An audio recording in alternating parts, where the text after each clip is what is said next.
Thursdays this fall, when crime puts lives out of focus. Oh, Krampus! Merlinsky, my office, now! Damn, Chief sounds mad. Oh, man. Two men have the balls to explore the unexplained. I'm sick and tired of explaining your screwball antics to the commissioner. Come on, Chief. He told us he was selling kids to that witch in the woods with the iron teeth. Oh, man. You arrested Councilman Reptileman? How the am I supposed to square that with the mayor? Mayor Mothman will understand, Chief. Yeah. Merlinsky, I partnered you up with O'Krampus because I thought you could control him. No, Chief. You're the one that needs to be controlled. Oh, man. You're a loose cannon, man. Well, this shit ain't gonna explain itself, man. One more violation, and they'll shut us down. Don't bring me conspiracy theories. Bring me conspiracy facts. When the line between right and wrong isn't clear.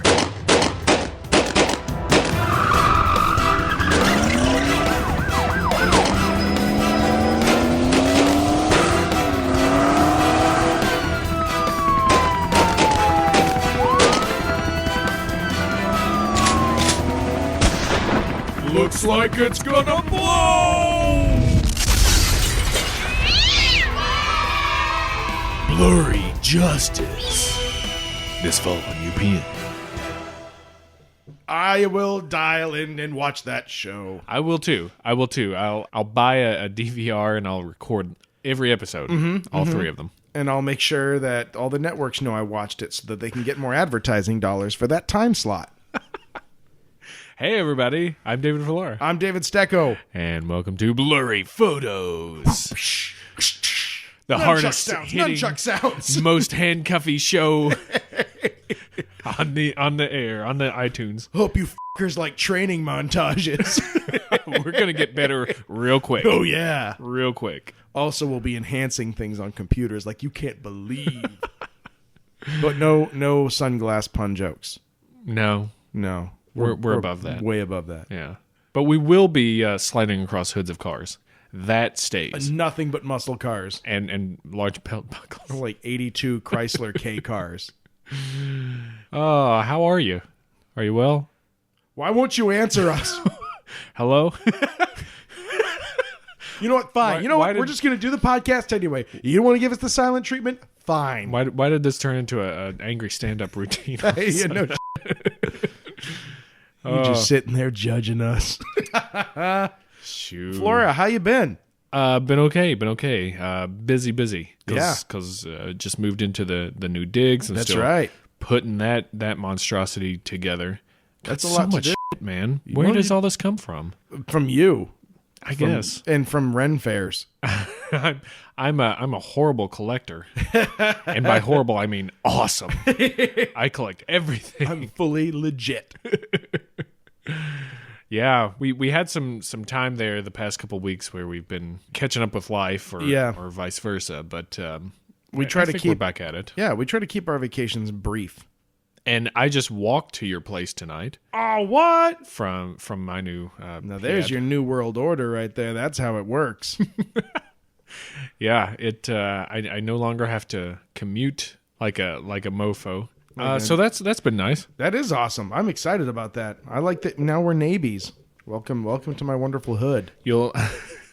We'll have to hang out more than we do, more than the 2 or 3 times we might see each other during the week. Yeah, more. Yeah, let's get that up to like a 5 to 7 range. Although most of it will probably be online if you ever message me and say, hey, I'm playing this game now. Yeah, that's what we do. So we're nerds. I don't know if you guys got that memo, but we're nerds. What are you been up to? Oh, you know what? Just literally nothing. Just the lamest of nothings. That's literally awesome. Yeah, just work. That's it. And hanging out at my home, getting weird. That's really what I've been into. I'm cross stitching. Yeah. I've got a pattern. I'm about halfway through with it. It's when I'm done, it'll say hell is other people. Right now it says law is other people. Yeah, now it's 2 L's. Actually, is other law people. is other. Yeah. Or if you're south of the border, Yee. Yeah. Like Yama. Yes, other people. Yeah, that's the extent to which I've been exerting myself. That's good. That's what you should do. Yeah. Don't overextend yourself. No. But man, what we are going to do is extend your minds today, I hope so. because I know that now's a good time to start thinking about summertime fun. Yeah, probably hoping and dreaming that it would come back. California dreaming. Yeah. On such a winter's day. Yeah, when you get together with your friends, it's just everything's relaxed and cool. You just feel like you can be yourself. And Worship Satan. No, Flora, tell them what they've won. well, Dave, That's right. tonight's episode we are talking about the Bohemian Grove. Which is not a tiki bar No, or a tiny little family maybe owned somewhere. restaurant. Yeah, maybe somewhere. it should but be. Bohemian Grove. Okay. Man, this is it's like a bastardized hybrid of a mystery and a conspiracy. Yeah.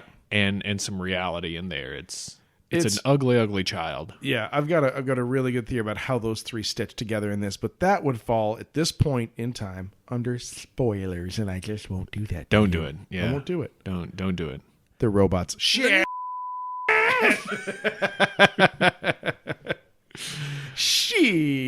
Shit. Oh, The Wire. Yeah, man. Don't tell me how the Hungry Games turned out. I want to see them Jennifer Lawrence's. I want to see her shoot some people with arrows. Whoa. Stop! That told me everything I needed to know. Yeah, talking about the Bohemian Grove, what it is, what are some conspiracies that go along with it. God, what aren't? Then maybe what are the realities that are going along with it too.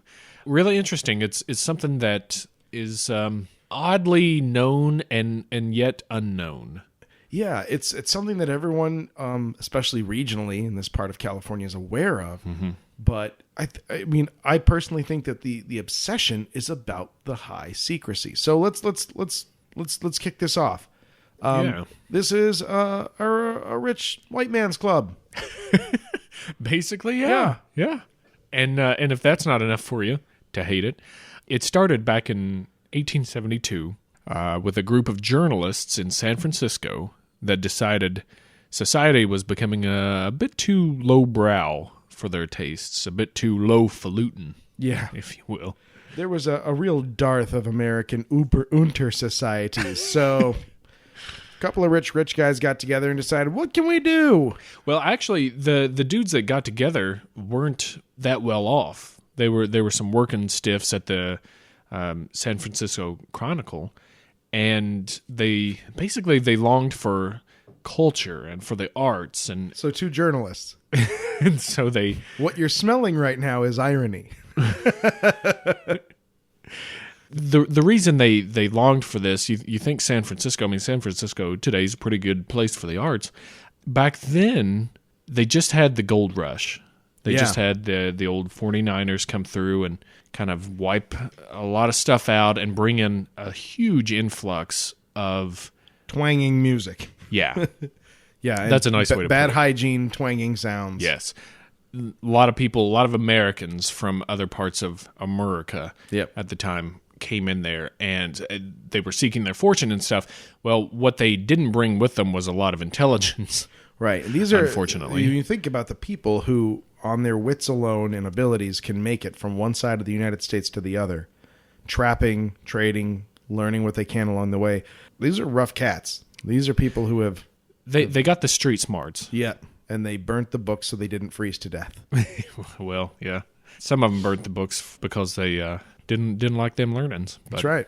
anyway, this is what's going on in San Francisco, and there's not a lot of culture floating around. So these guys founded a club where they could just get together and kind of commiserate around those ideas, the arts, and talk about literature and stuff of the learned fellow. And they called it the Bohemian Club, from the cultured young newspaper writers of previous years who fancied themselves bohemians after the same in Europe. Yep. Those that were called Bohemians in Europe, which were basically cultured people, cultured folks who were leading unorthodox, maybe anti-establishment lives, living in poverty. They're doing it's the fucking hipsters of today. Yeah, it is. It's what people who aren't comfortable with the phrase hipster call the intelligentsia. Yeah. People that think it's cool to travel around, be wanderers. Their adventure in life comes from maybe not getting a meal for the day. Right. And yet creating art or what they think is pretty important stuff. Seek their emotional nourishment elsewhere. I'm sounding pretty pretentious in this. I feel like, so I apologize for that. It's, if people want to do that, more power to them. And I'm not saying people shouldn't create stuff. Absolutely. No. But this thing got out of hand. This, I mean, this is more like people, I feel like it's a lot like the hipsters today, where they want you to see them being this way, living this life. Also with a really healthy dash of skinny jeans. Of just 100 years before in England, of people making their secret societies so they feel more involved and more important. And well, and that may be something we can talk about later or touch on now. It's the reason they did that is because a lot of these places didn't have freedom of speech, so they had to form secret societies. A lot of them in England, talk. Though. Yeah, a lot of them in England. A lot of them from rich kids. Those are the ones that I'm singling out. Now, clandestine organizations who, by dint of being tortured to death, have to keep themselves underground. I get it. Right. I keep quiet, little quiet brothers. Do it. But keep quiet, little sneaky snakes. That's right. But the Crowleys of the world, come on. Yeah. Come on. So, anyways, they call themselves the Bohemian Club. And it was, like I said, members of the San Francisco Chronicle who met after work at a room on Sacramento Street. And eventually they start accepting membership for artists and musicians around there, which makes sense. Stan, Jacob, Matthew, I called you here because I'm just damn angry that I can't pee wherever I want. Isn't there a place we could create as men where we could just pee wherever we want? I know a room on Sacramento Street. We could start there. I dream of a week when my hand never leaves my genitals and the other hand just does what it pleases. Which is usually joined in the first hand. Right. So they let in these artists and musicians, but then they start letting in patrons of the arts. Right. These are the people that are... once they realized they couldn't afford a cheese platter for their meetings. Right. They get in people with some money that can actually buy them cheese platters and maybe even help them funding outside of this little exclusive club that they've created. Well, that got out of hand. And soon the patrons outnumbered the journalists and the artists. And that's when you get the rich and powerful men taking over. Like they do. Yep. The club was and is male only. Yep. It's a private club, and the headquarters is at 624 Taylor Street today. Not to jump ahead, but in 1878... founding member Harry Edwards decided to move to New York City to pursue acting, and the club decided to have a farewell party for him. And they decided to do that amongst the redwoods near Taylorville, California. Very scenic, very pretty. Yeah, nice stand of old redwoods. Mm-hmm. And it was so successful. They had so much fun. They decided to do it again the next year, and then do it again the year after that. And do it again the year after that. What about the year after that? The year after that, they did it again. Whoa. Yeah. And then they just stopped. Nope, they kept doing it. Oh, okay.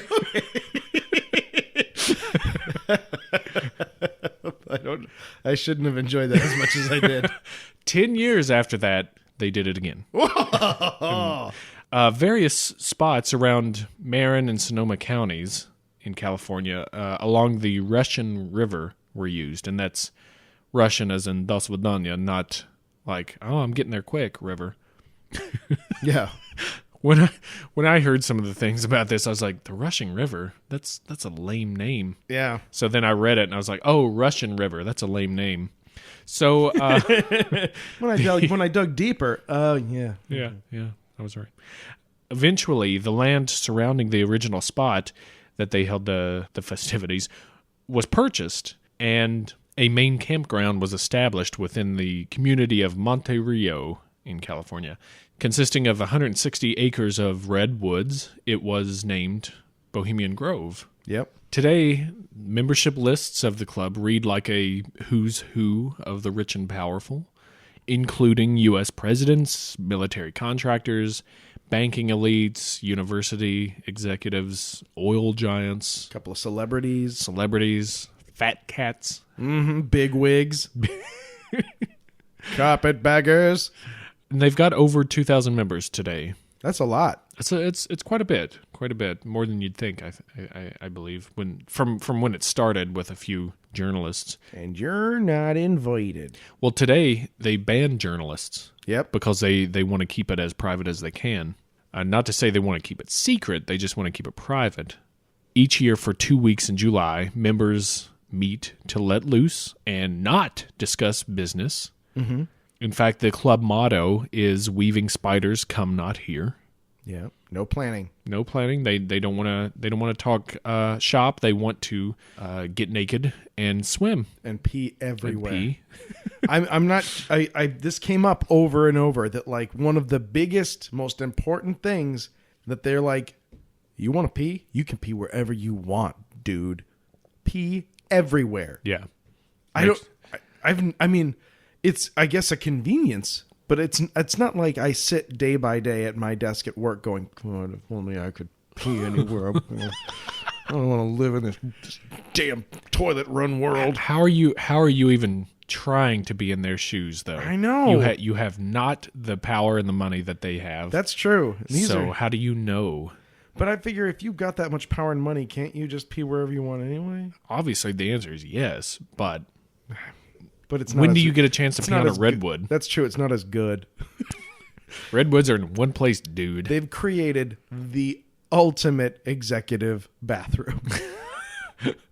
Northern California. That's right. Their club's mascot is an owl, and a 12-meter tall or 40-foot tall owl statue made of concrete and steel And the bones of children. stands in front of the man-made lake within the grove. And get this, it's hollow and houses electrical equipment as well as speakers Yeah, inside. AV gear. Yeah. It looks like a roadie's like bedroom in there. I assume that they sleep with all their gear. I don't know. Sure. Because they don't have rooms. They sleep on the road. That's right. Hence, roadies. Duh. Since 1881, the festivities have been kicked off with a ceremony called the Cremation of Care, in which the spirit of care, the word care, C-A-R-E, care, which means exactly what you think it means, Burdens. Yeah. Your thoughts. dull care, is cremated to ensure good times to follow. Makes sense. Yeah? And the owl plays a part in it. He's not just yeah. standing there. No. He's involved. Yeah, he's he actually has a part in this ceremony, and for a while, for many years, was voiced by Walter Cronkite. Yeah. The voice of Walter Cronkite was recorded and played as the owl. Well, there was a large, somewhat elaborate play that was put on for a number of years, and then they Right. were like, okay, well, that's getting a little boring. Let's change that up a little bit. Yeah, and that play kind of morphed into this Cremation of Care, Yeah. and then the play itself, the big play, and we might be getting a little ahead, but that's okay. It's just take your wang Forgive out us. and pee Please everywhere. forgive us. The play was moved to the end of the Yeah. 2 weeks, and it's kind of like the big deal event that everybody goes to. The grand finale. Yeah. So that leads us to these two plays, one of which is what we were just talking about, 2 plays called The Hijinks, and that's this serious dramatic work, this huge musical theatrical production. Poorly named. Well, and The Low Jinks, Yep. which is kind of the comedic lowbrow, It's just- tasteless. It's 90 minutes of yakety sax. Yeah, basically. People chasing each other and grab ass. It's just as a guy in a gorilla suit, he's wearing a bikini, then he's not. I don't know. But these are performed during the weeks. Like we said, the main one, which they call the Grove play, that happens as the grand finale. That's what everybody, kind of goes and see. But then you get Low Jinks, the comedic play.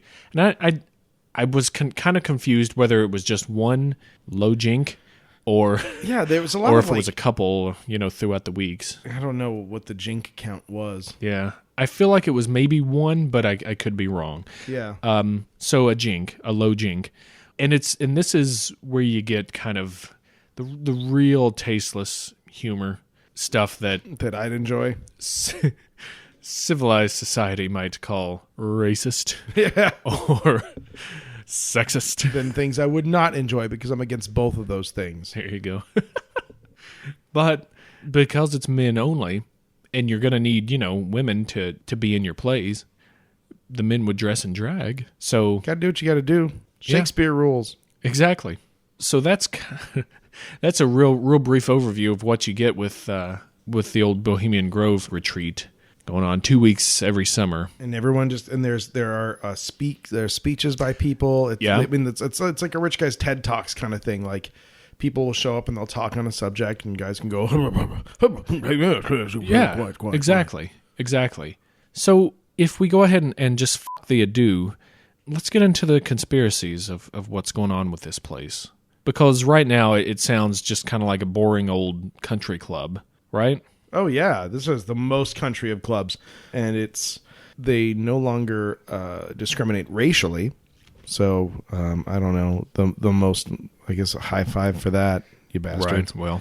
Well, But they still, to the Supreme Court, want to keep that "No Girls Allowed" sign hammered to the front door. and they very begrudgingly in the late 70s started allowing women to work there. Yeah. But their asses have to be out of there by 9 p.m. Yeah. Bounce. You got to Bounce. you can come in and work for us and serve us food, but you got to be out of here. Yep. So let's get into 1981. Thank God. 99 Luft balloons. I was about to say this is something you can find on the old YouTubes, but the fact of the matter is you can find a shit ton of information Can't about wait. all this stuff. Can't wait for on that YouTube. part. That's the dessert for this delicious meal. Now back to the salad. And that wasn't a crouton. 1981, an ABC News report told the story of the Grove and what goes on there. And you can even tell from the tone of the anchor that's delivering the report, he's kind of he's as judgmental as a 1981 news anchor can get, Yeah. I think. But they even had a dude on location amongst the redwoods, like, telling some of the stories of what goes on, him and his glorious beard and everything. Dude, come on. That's 81. That's believable. You can buy credibility in the 80s, and it was called a motherfucking beard. Sure. Hipsters are trying to do it today. Yeah, well, those days are over. Even in 81 was the waning days of the credible beard. That credibility died with Kenny Loggins. Yeah. But Kenny Loggins is still alive. Shut up. Get out.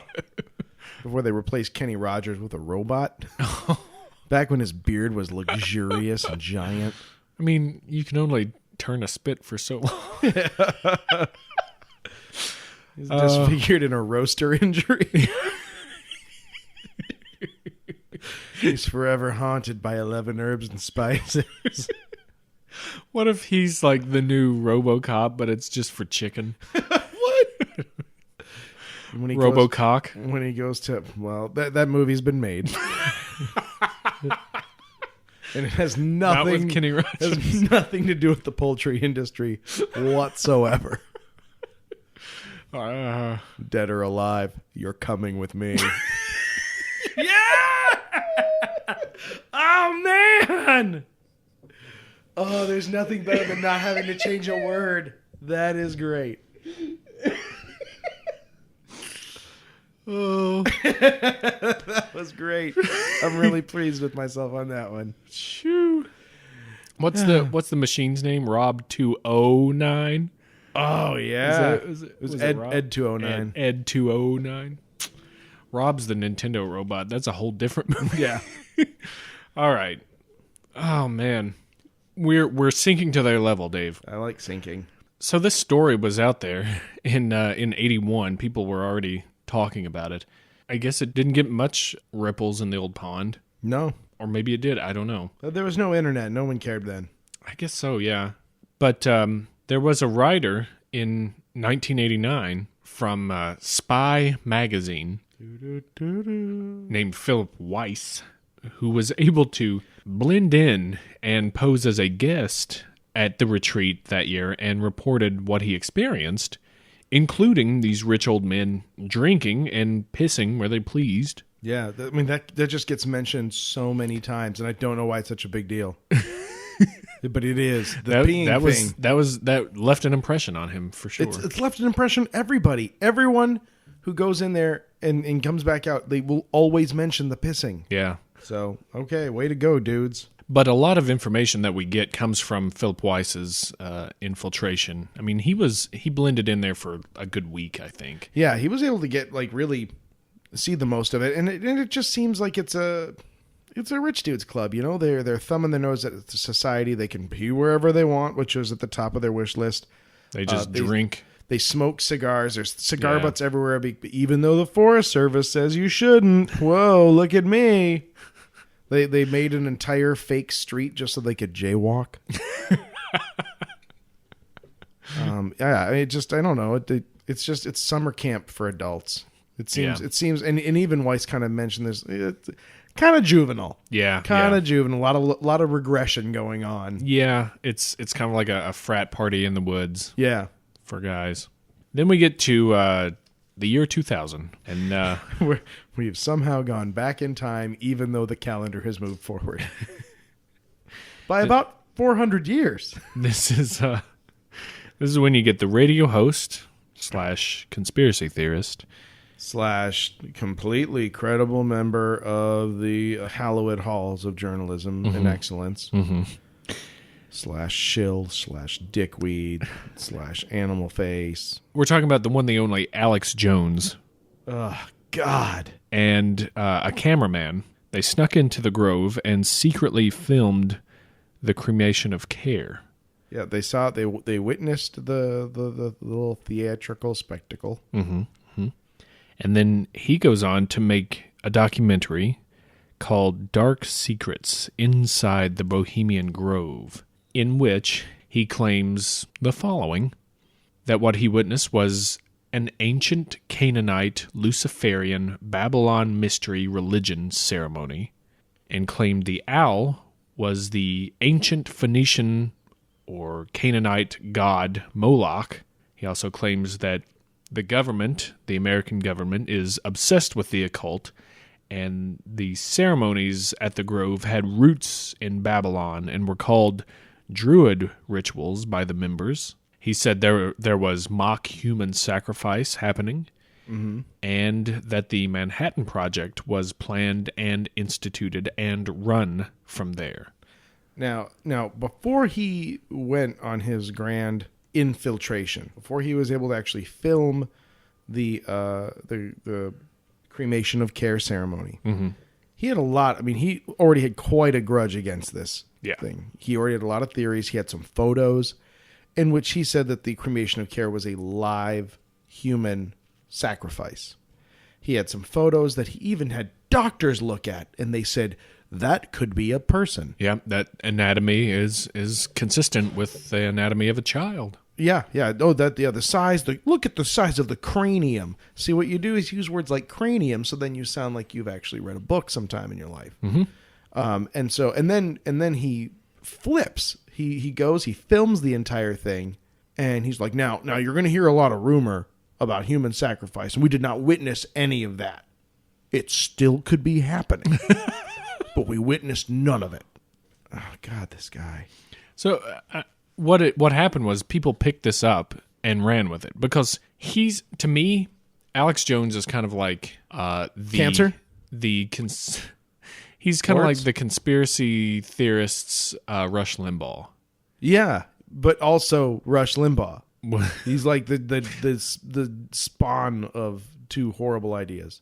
Yeah, because he's got a huge audience. He's on the radio selling his product, just like Rush Limbaugh. Mm-hmm. And Selling way more products than Rush Limbaugh. Way more products.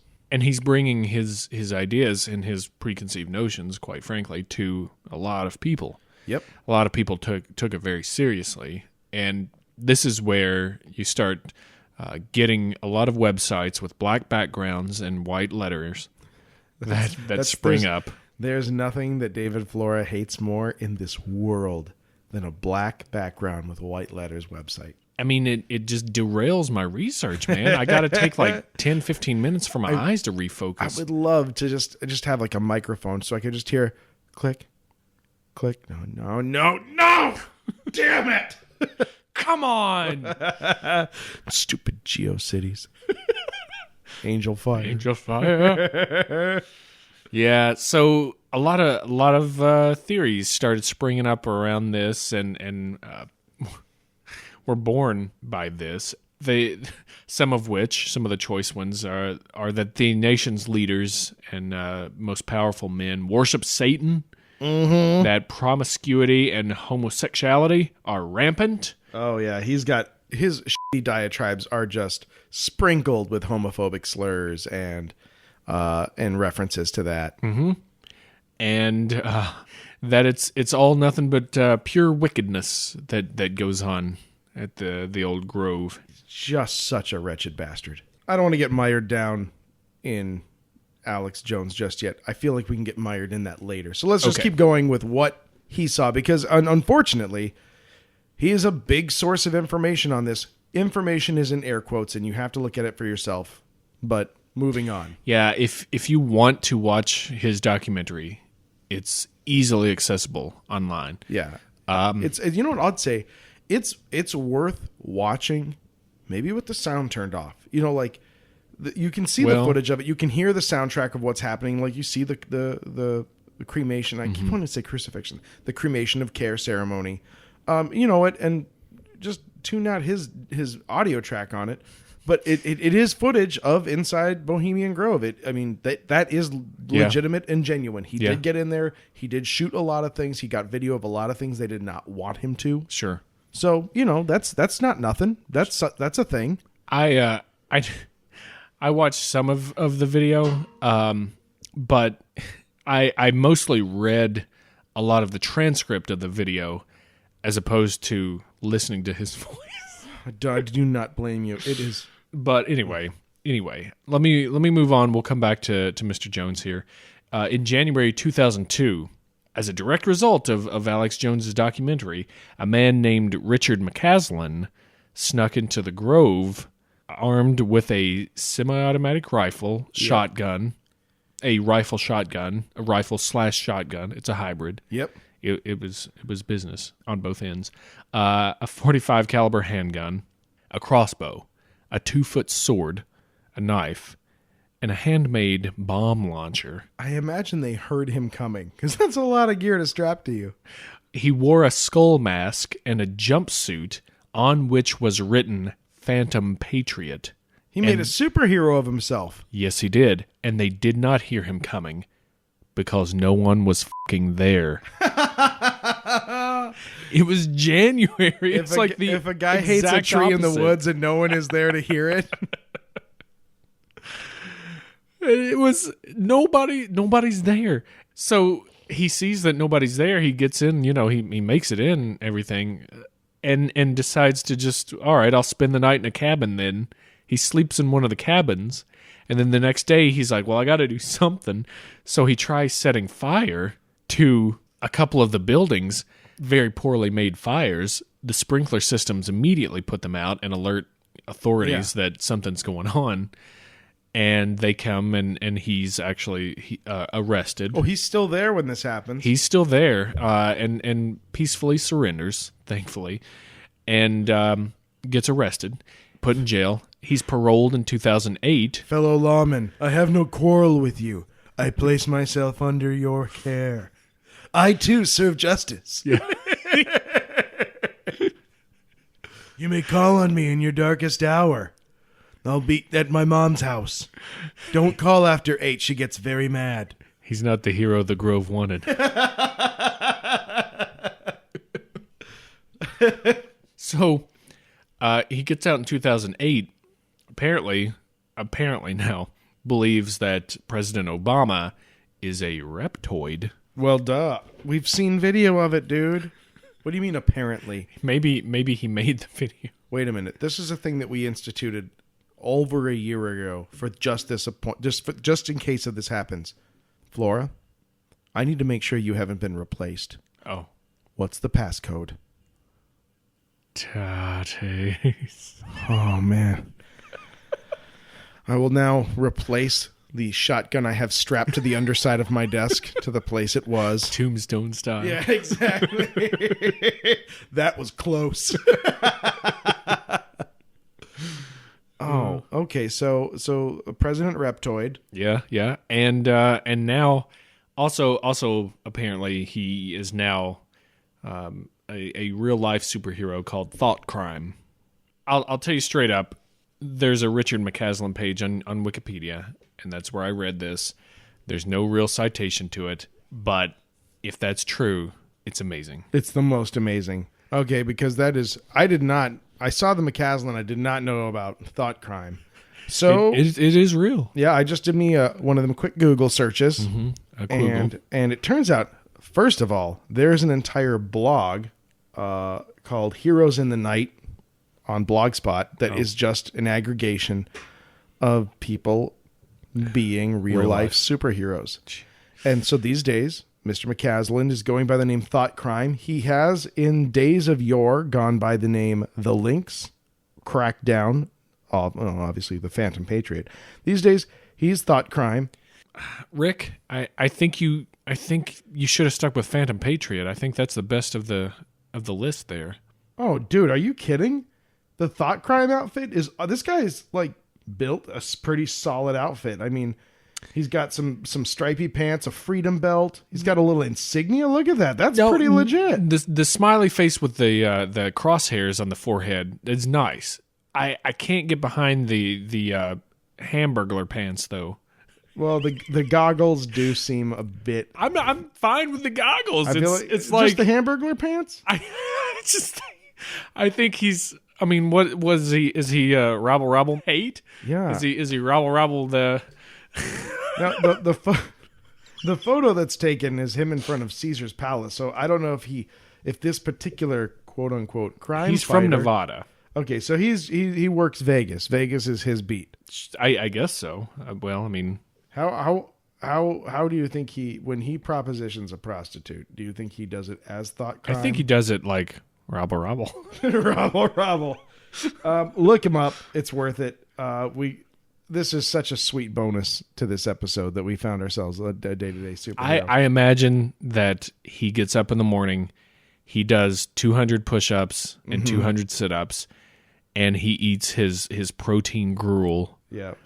And kisses his mom on the forehead and then kisses leaves. his mom, and then he goes into the garage to clean his guns. He's not allowed to own guns. I don't anymore, begrudge him any of these feelings of hate for people that are, being assholes to the world. Yeah, sure. Like, and I'll say this. Okay, I'll say this in his defense.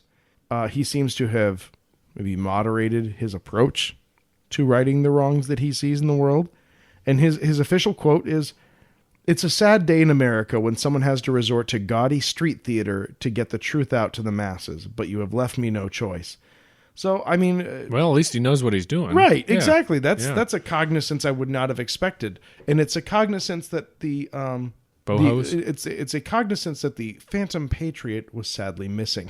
Oh. And I'd like to thank whatever counseling is available in correctional institutions for moderating this.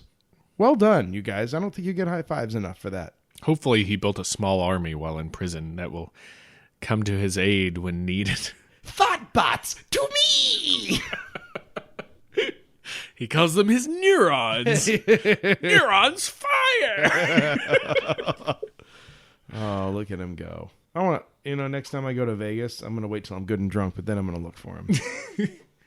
Anyway, he was the last one that was really infiltrated the Grove, and there was a big deal about it. And you got to think, what would have happened if he had gone in the middle of the ceremonies or, the retreat itself? How would that have ended? If he was armed to the teeth like that, what do you think would have happened? I think people would have gotten hurt.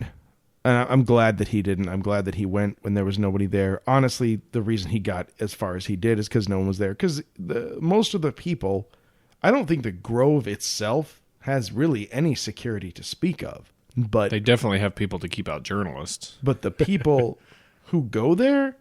Well, I mean, you get ex-presidents and their Secret Service. Right. You get that for life. You get people with private security. Yeah. I think just the number of people who employ security who are there becomes an army of security. Yeah, exactly. Although purportedly it's not hard to get into, but it could be misinformation. Giant sack of shit like Alex Jones can wander in there. I mean, That's true. In 2000, dude. That's true. 9/11. Whole different world. Whole different world.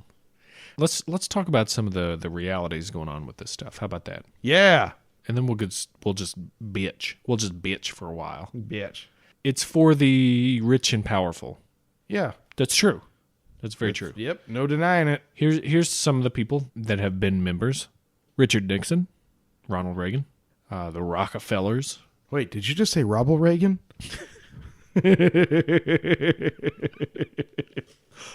Ronald Reagan. The Bushes, HW and W. All of them. I think Jeb. Oh, probably. Yeah. Yeah. Prescott, maybe. I don't know. Kissinger, the Koch brothers, Halliburton board members, and anybody else. If you name a CEO, Yeah. that's up there, probably in there. RJ Google. Terrence Yahoo. Phineas Vandercheeto. Oh. Yeah. Alfonso Dorito. And Richard Mountain Dew the Third.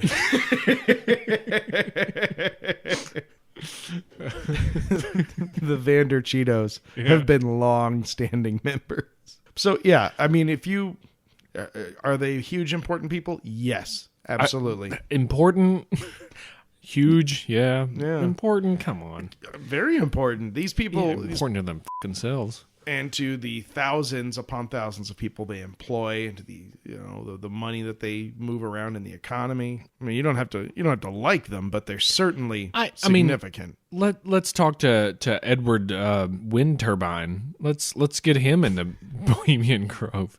Man, Rather see him in there. That's because Ed Winterbein already has his own grove in his really? backyard. Oh, He's really? got a hammock between two of the trees. Is that so? Yeah, it's Oh. right next to his victory garden That's that his grandmother started it, and he's kept it alive all these years. and it's next door to Jared Solar Panel. Well, it's Tereth solar panel. Tereth? How did I get that mixed up? Jared was his white man's name, Oh, what? and he went to a sweat lodge and went through a rebirthing. Okay. Lots of peyote. Lots of peyote. Dude. Lots of it. Lots of peyote. Well, let's talk about the Canaanite, Satan, Luciferian, Babylonian mystery fun bags. False. Not true. Terribly false. That's a bunch of beliefs just strung together with commas. Yeah. So you say that, and so people are like, "Wow, those are words that I wouldn't normally have said. It must be true." It's based on nothing. It's based on zero. It's the same thing that you get when people are like, Obama's a Marxist, socialist, animalist, shamanistic, reptoid. But who would say that? Oh, the same guy who said this stuff. Yeah. Roger, gotcha. But you get that from these, the parrots out there that are like, oh, Obama's Marxist and socialist and Stalinist and Yeah, and what's that thing you hate? What is the thing you hate? But he's trying to steal all your money. Right. He's trying to make you make this a communist state, Right. even though he's a socialist Marxist. Ugh. So Moloch, Sounds good though, right? our friend Moloch, that has nothing to do with owls.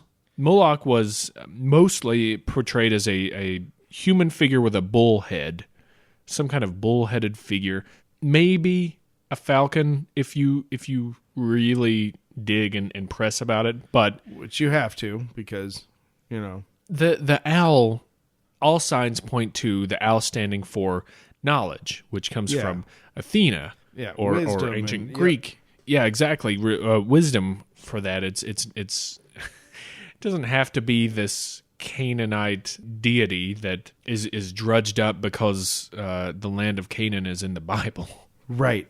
It doesn't stitch together. It's not cohesive the way that he purports it to be. And even after he sees it, like, he's really, really jumping through hoops to try to keep his narrative going. Right. And one of the things that I really enjoyed about watching his video, and I watched like 40-some minutes of it, is that he revisits it. Once he stops being able to really sell products based on he introduces himself to members of the Bohemian Grove.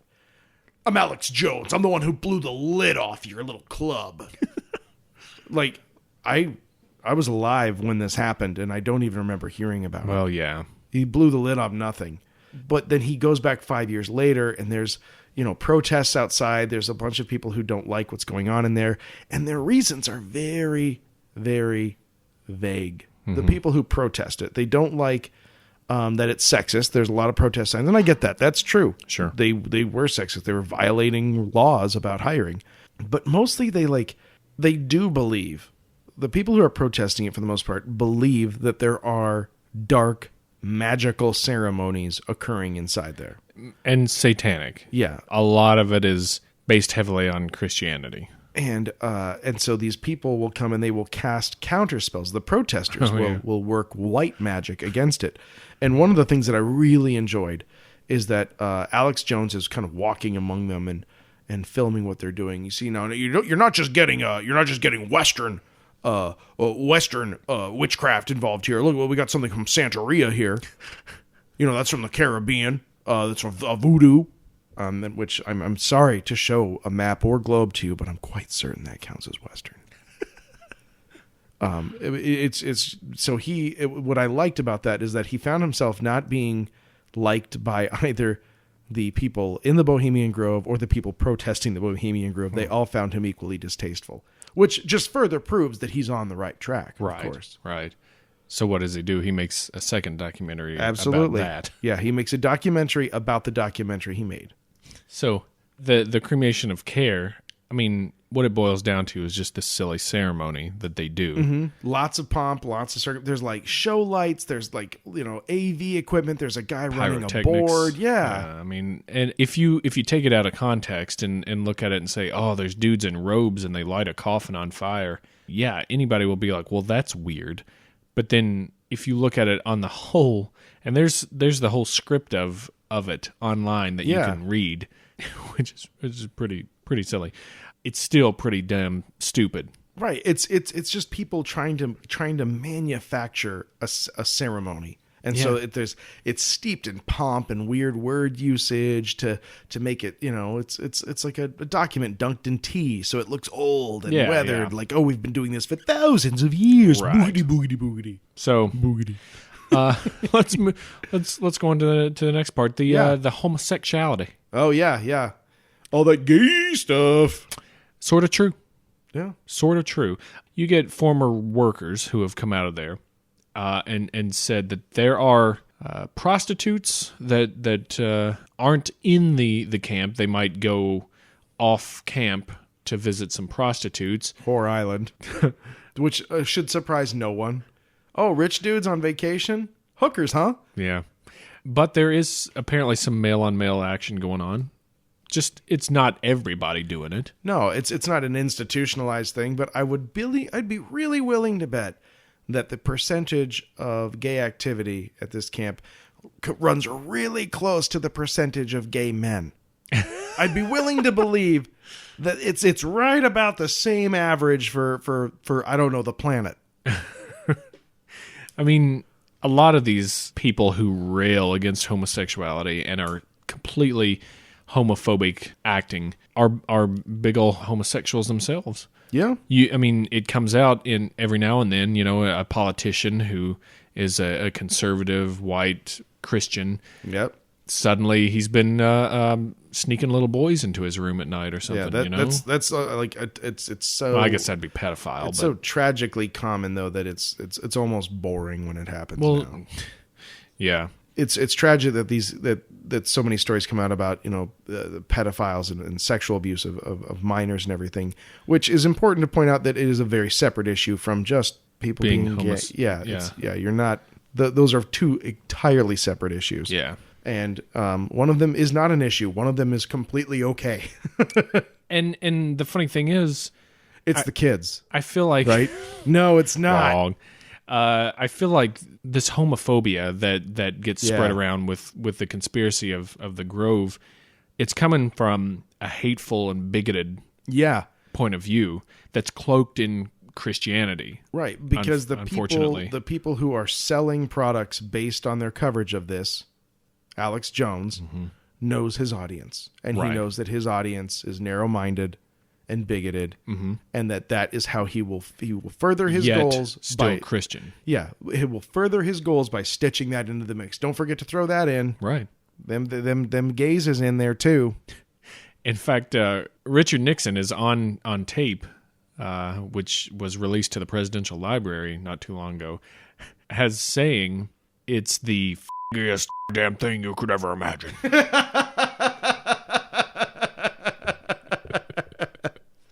Oh, go Dick Nixon.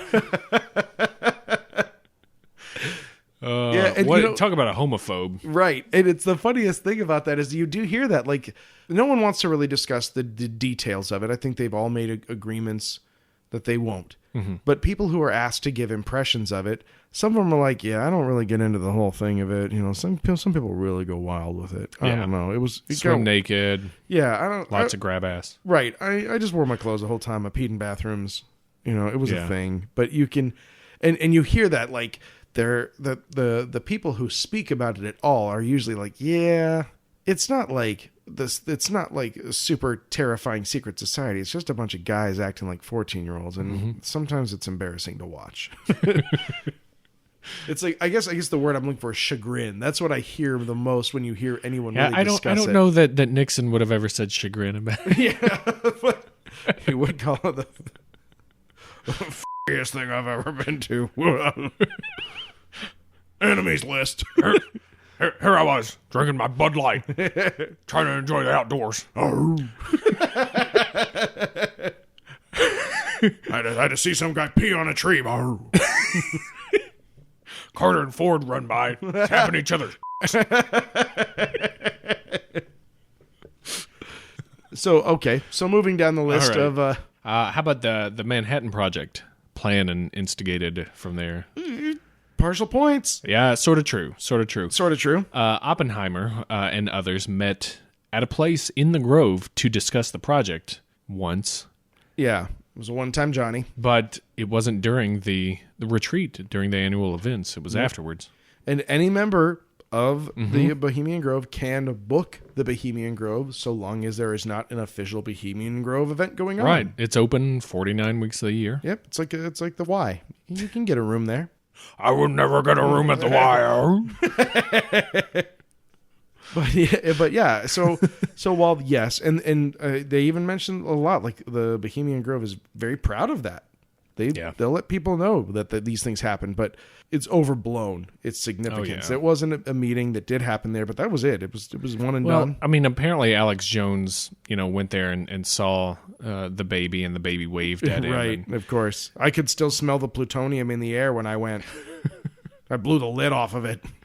Because it went from met to conceptualized to run to the whole 9 yards, And launched from there. Yeah, I and- saw the bombs. Yeah, and the bombs waved at me, and Yeah. I rode the bombs out of town, out of Monte Rio,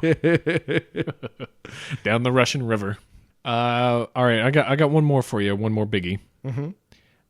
The NWO, our man. friends in the New World Order, Yep. meet there just to discuss. They are the New World Order. They're the elites of the elites. Yeah, they're the puppet masters of the puppet masters. Oh, good God. They meet there to discuss how they're going to run the world and what the world's going to do for them for the next year. But no. I'll tell you this though. I mean, I've got too high a profile for them to knock me down. So I'm bringing the truth to you. They can't touch me. But you should buy these water filters. Donate your gold. Oh, God. Donate. Gold's at an all-time high. Yeah. You want to future-proof your finances. You melt down those bracelets you got. Good. Send them in for cash for gold. This is obviously mostly false. Yep. Now, we did say weaving spiders come out here. They're not supposed to discuss business and stuff. Well, you can't not discuss business when that's your life. You know what I mean? You're a military contractor. You're meeting with the president and banks and all these other douchebaggities. Talking is going to happen. It's not going to be your meet to discuss how are we going to gas this country next kind of thing. I mean, why would you do that Aerosolized around Ebola. everybody when you could do it in your secret bunker under Denver International Airport? There are potential presidential candidates that have been members that do give speeches that, for all intents and purposes, probably helped them get the nomination or get to where they were. Nixon and Reagan included. Oh, yeah. And the Bushes, I'm sure. If you get a chance to just give a speech to people who are influential, it's going to help. You're going to get funding from that. And you know what? There's 100 organizations that operate similarly to this, maybe without the high profile, because they're just very boring and they probably just have dinner parties somewhere. And maybe without me having to see Kissinger's balls all over the place. I could live the rest of my days without Kissinger's balls. I love the idea of Richard Nixon hating it there. I'll be in my room. Damn it. Reagan's like, well, it's okay if you just look past him for a little bit. We're all just here to have fun. Have some fun, have some good eats. Shut up. Well, okay. I'll tell you one thing. Have it your way. So ultimately, I mean, there's little to no evidence pointing to the major allegations that are made about this place. Yeah. Even like I said, the workers that have come out of there, the people that serve, it's almost like a summer job for kids. It's it's like them going to run the roller coasters. Yeah, over it the sounds summer, like a and then they go crappy back place to to work, high school. actually. Yeah, they even say it's just old white men stuck in a college age mentality. Yeah, they're going there. They're acting like frat boy douchebags. You get the sociologist William Domhoff from the University of California, Santa Cruz, who even postulated that it's more of a networking or relationship building experience for men who hope to need those relationships in the future. Yeah. It's just a way to meet and greet and hang out, and the more you're around people, the more they'll like you, and vice versa. And Stan Drebeck. Yeah, I saw your dick last summer. Yeah. Hey, how you doing? I remember you. You were the one that was pissing in the chili, weren't you? Yeah, that's the guy. Don't eat the chili. Oh, Hal Hormel. Yeah. Don't eat the chili. So how are you set for insurance right now? And then that's how it goes. So what do you think of this Obamacare? Oh man. I can see where people would get all bent out of shape because it is people that have a lot of say in the world, because unfortunately they've got a lot of money and they're real big assholes for sure. But just because they don't know what's going on with this thing doesn't mean that there's automatically bad stuff happening, right? Yeah. Just because someone doesn't want you to know what they're saying does not mean they're plotting to kill you. Yeah. It's such a, I don't know, like kind of drummed up. It's like a ginned up conspiracy. It's like, I mean, like nothing bad ever did happen. Like there was no like horrible event and people are using this as a means to explain it. Yeah, yeah. It's just kind of, it comes from nothing, it goes to nothing. I can totally see how getting just a ton of money in one spot. Yeah, I can raise some eyebrows. People wonder. I get that, but Canaanite rituals. Well, I mean, obviously that's just like I said. To me, that's socialist Marxist Obama. You know, that's right. Reptilians. It's like straight from the mouth of communist vegetarian Stalin. Yep. You know, it's sausage. It's the way he likes it. So there you go. So I mean, put it in the nutshell, Flora. It's a secret, but not so secret. It's a poorly kept secret nutshell. Talking cement owl nutshell that some old dude's peeing on. That's Bohemian Grove for you, people. Yeah, man. I heard Conan O'Brien just spoke there not too long ago. Oh yeah, one of the recent ones. Yeah. Oh, and Conan's all right. He's not into that stuff. Or is he? The only thing that would betray me worse than Conan O'Brien going over to the man is a sack full of puns that just infiltrated our podcast. Oh, what's that? What's that on the horizon there? Oh no, it's some fat sack of puns. With a camera, With man. a camera. Oh, God. Just blew the lid off this podcast. Yeah. My puns are blowing the lid off this podcast. I couldn't live another day having to see more puns.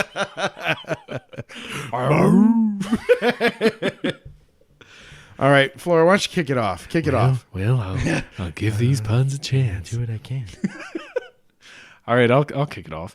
I got a store for you. Okay. You can go there and you can get your robes, maybe some collars on the robes that are popped. Nice. You get a lot of liquor, obviously, and you get some trendy polo shirts and nice. is there any Axe body spray for sale there? There's a lot of Axe body spray. Oh, I like it. A lot of distressed caps. Nice, good. Ball caps that look like they've been worn. Why wear them when you could just buy them to look like they've been worn? It's Bohemian Grove. Oh, I like that. I like that a lot. That's well played. Oh no! I've got a bar that's actually located in the Bohemian Grove. It's not where most of the people drink, okay, but anyone who's involved in any of the theatrics. It's called Drinks and Jinks. A lot of lowbrow stuff. Yeah, a lot of lowbrow. No highballed glasses. No, it's I heard it's kind of a racist bar. Is it? Oh yeah, yeah. Oh, okay. It's pretty gross like that. Maybe a little anti-Semitic. Mm-hmm. Oh, definitely. Well, yeah. How are they still in business? I've got a salon. You go here to rid yourself of troubling tresses and problematic pompadours. Fucking A. I hate this already because this is the first time I've been pun thefted. Really? Yeah. Oh, I can smell it already. Bring it. The cremation of hair. Yes. I took yours. You did. Oh, you did. wow. We got a pun theft. Wow. So that's okay. That's okay. Just took 61 episodes, dude. I know. Now I got to think of one. I'm on the spot now. Shit. It's my fault. I ceded the first pun to you. I should have thought I hadn't. I gave you an inch and you took a mile. That's what happened when Larry DuPont came. Just thefted all my puns. What a cocksucker. Nixon was great at swearing. He really was. All right. You really backed me into a corner. Are you ready for this kitten swipe of a finishing move here? Apparently, there's more than one bar in the Bohemian Grove. Really? Yeah, it's a place you go just to kind of forget about everything. Sure. And liquor helps. Mm-hmm. Helps take the burden off. And it's the inebriation of care. That's what I mean, man. Really backed me into a corner on that one. That's what I got. Pump theft. Ah! Here's to Last me time more. I come to this podcast. Can't believe this bullshit. Oh, God. Dave, I think there's one tree that we haven't peed on yet. Just one? Just really? one. It's a big one. Yeah, it's a mighty sequoia. It's definitely mighty. And I think they've even named it. Oh, really? What's it called? Actually, the tree's name is Listener.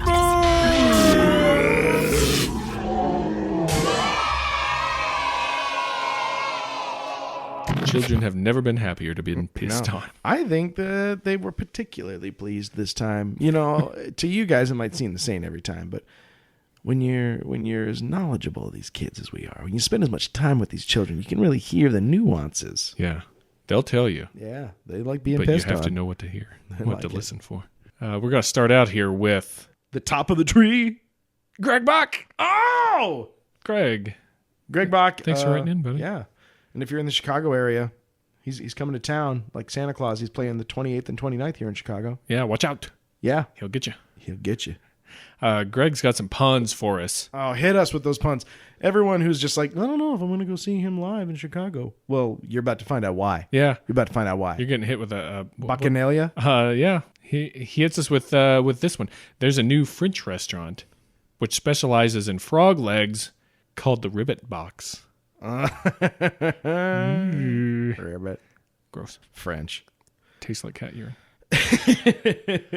Well, you know what happens if you eat all of those what happens? Frogs? You might actually come down with an ailment you get from opening the box, and it's Dybbuk pox. Oh, yeah! Yikes! He's really working the midsection on this one. Yeah, he's going body blow. He says, "Don't be the last one on your block to check out the new Justin Bieber movie, Believe." Bieber. That's a kid who needs one. Ugh.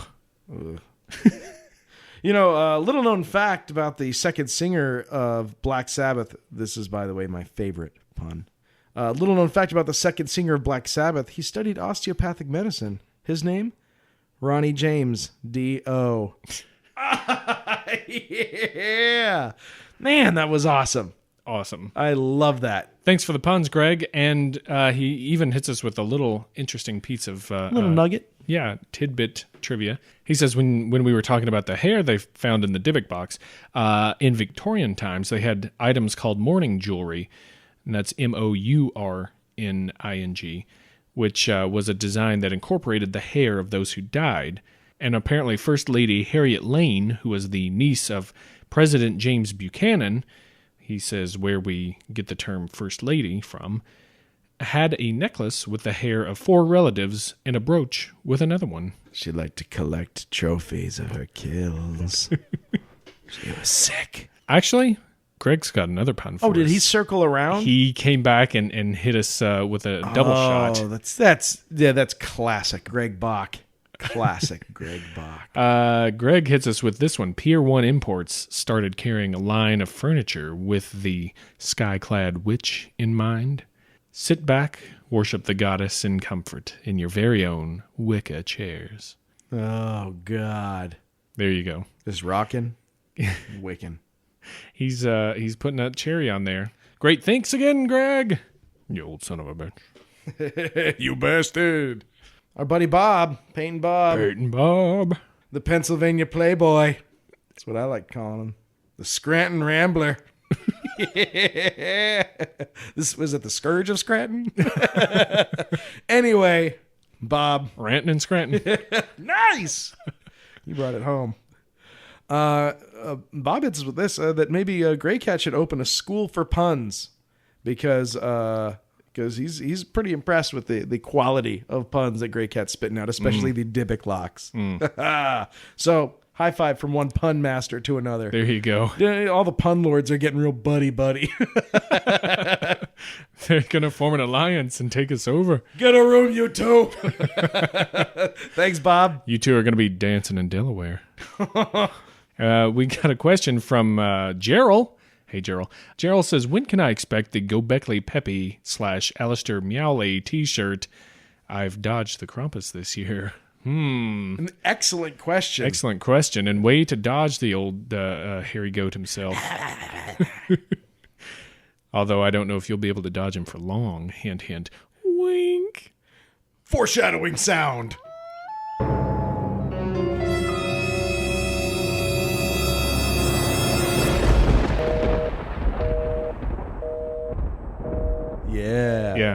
That's great. Last minute. That's great. I don't know, Dave. You should be in charge of making that one, right? Why? Why would you? This is fine because I shout a sound out, then you have to humiliate me. Fine, and it's my own fault. It's my own fault because I can't crown the king of Halloween, which is now going to be the king of Thanksgiving and the king of Christmas and king of Martin Luther King Day. I mean, it's how it's going to go. Yeah. Ugh, just the worst. You'll get it when you least expect it. That's right. That's right. You're going to have a shitty day, and then all of a sudden an MS Paint certificate's going to pop up in your inbox. And you're going to go, oh, yeah, I forgot that guy dicked me over, too. Oh, man. Well, speaking of, well, who's that ringing that bell? Because I think I see a fancy kitty coming. It's Gray Cat. What? Ding, right. ding, ding. Gray Cat hit us up with a new sponsor for the podcast. Oh, boy. Finally. That's right. It's a divination tool / hilarious novelty gag called I Ching powder. Simply sprinkle the powder into someone's underwear, and depending on where they scratch and for how long, it gives you a reading. Guess what the moving line is? Genitals. That was awesome. Always happy to have a new sponsor to the podcast. Thank you, Gray Cat. Thanks for classing it up, Gray Cat. Yeah. We get heard from Gothzilla. Oh, yeah. The one, the only. Such a weird Godzilla sound, but it's totally right. It's completely right. Gothzilla hits us with a pun from our I Ching episode. She says, ancient Chinese hip-hop artists have a method that advises fans on the best ways to acquire lots of gold swag. The E-bling. Oh, shit. You know who's going to get that? Diggy Toots! Diggy Toots and his homeboy, Young, y'all. Don't forget, Young, he's rolling sevens, man. Thank you, Gothzilla. That's awesome. Thank you, Gothzilla. Righteous. I also, just the name Gothzilla. Yeah, I'm a big fan. I'm a fan. I'm putting it out there. I'm a fan, obviously. Oh, then don't. and the train trundles onward. Well, who's this? Well, I think it's our friend Josie. Josie? Mm-hmm. Well, howdy, Josie. Josie's got a little bee to put in our bonnet. Oh. Mm-hmm. She's just reading about the bygone pipes and thought that this is exactly the sort of thing that we would cover. And Josie, you are 100% correct, sure darling. are. For you fact, we already have Bum, bum, bum. Ooparts. Go back to our Out of Place Artifacts episode. We do a little section on the old bygone pipes. We start banging on them bygone pipes. Mm-hmm. We get all Tibet a dither. So yeah, check it out. Thank you, Josie. Thanks for writing in, though. Yeah. And you know what? Thanks for knowing us as only we know ourselves. And we heard from our friend Don / Luke. I'm not sure what your first name is because it's come across as both. That's perfect because none of your business, man. He's keeping you guessing. I like it. He lives in the shadows, brosif. And he could be Spanish aristocracy too. He could be Don Luke. Oh, Could be both. Don Luke. Welcome to my hacienda. Don Lucas. We sent him the EVP. He enjoyed it, and glad you liked that there, Don Luke. Don Luke Picard. Sergeant Garcia, go water Don Luke's horses for him. Right away. He also hits us back to thank us. I'm considering it a thanks. He hits us with a few puns. Oh, there's no more higher praise than a pun. That's right. He says if you're planning on mysteriously disappearing on a skiing expedition in Soviet Russia, you're going to want to start your day with a nice burst of protein in order to build up the muscle mass to outrun your mysterious attackers at camp. Therefore, he suggests you bring along your skillet of mass. Skillet of mass. You crack your eggs and you put your bacon in your skillet of mass. Skillet Like of the Skiatlov mass of skillet. Mass. Skillet. Of I get mass. you. I get you. Skillet of. I caught it. I caught it, but I had to do one of those baseball moves where you like run up the wall and then extend your arm and partially throw your glove. Mm-hmm. That's what I just did. Mm-hmm. But I brought it home Good. for America. Well, you Eagle sound. yeah. Bring it home because it's not the I that's will. not the only one. That's not here. it. That's not it. There's another heap and helping. Here it comes. Open wide, listeners. That was weird. I don't know what on earth possessed me to say that. I don't care. We're keeping it. Yeah. The problem with having a sacrificial dinner with the voodoo gods is that no matter how many servings they have, they always ask for moa. Oh, You think that's it? No. Fallen angels are much better dinner guests. It doesn't take much to fill them up. Oh, man, this is awesome. And you think you're done? Wrong. Do not get out of the vehicle. Do not put your feet outside the car. The cart has not stopped yet. No. As far as a good dinner company goes, you really cannot beat Guy Fawkes. Whether you try his sun-powdered raisin or not, his meal will never be forgot. Yo! Boom! Crunch. Loved it. Awesome, man. Don Luke. Are you perhaps a chef? A lot of food-based, or maybe you're just hungry. I do that all the time. Thank you. Thanks for sending that in. Don Glad you Luke. like that. Don Luke, you honor us with this. We thank you. If only we had a Russian Italian grandma to properly. I wish we did. I wish somebody was talented. Oh, no. Hold on. Someone's at the door. Somebody's at your door, dude. Door opening sound. Boys, what are you doing here? Why are you not in the bathhouse? Door slamming sound. Yeah, thanks. Thanks for that, Don Luke. Now she's going to be out there all night. Oh, good God. Thanks for writing in, you fuckers. You magnificent bastards. Each and every one of you is a snowflake. Keep them coming. Yes, thank you so much. Go to iTunes, rate us 5 stars, give us a review. Thanks to those of you who have. It's really nice. We've gotten a bump lately. I like that bump. Go to Facebook, like us, push us over that edge. What edge? You tell me.